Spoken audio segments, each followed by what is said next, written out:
نەخۆشی شەکرایەکێکە لە باوترین نەخۆشەکانی سەردەم. هەر وەک چۆن ئەم نەخۆشیە کاریگەری هەیە لەسەر ئەندامەکانی جەستا، دەم و ددانیش بێبەش نییە لەم کاریگەریانە.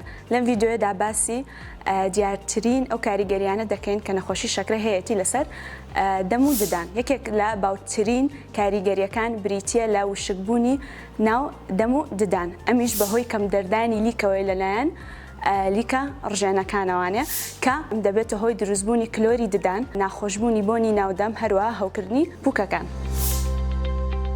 توشبوانی شەکرە لە کاتی دانشتندا سەرنجی ئەوە دەدەن کە پووکەکانیان خوێنی لەدەن. ئەمەش پێی دەوترێت هەوکردنی پووکەکان کە بەهۆی ناهاوسەنگی ڕێژەی شەکر لە ناو خوێندا ڕوو ئەدات. هەروەها ئەو مناڵانی کە توشبوانی نەخۆشی شەکرن ددانی هەمیشەییان بە زووتر دەردەکەون لە هاوتەمەنەکانیان. بۆ ڕێگریکردن لەم زیانانە پێویستە نەخۆش ڕەچاوی ئەم خاڵانە بکات.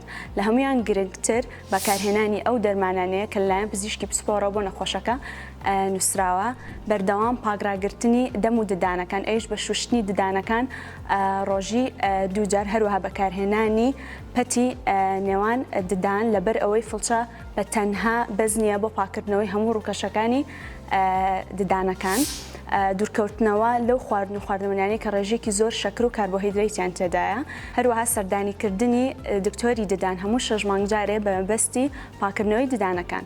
ددانەکانت بە نرخە پارێزگاریان لێ بکە.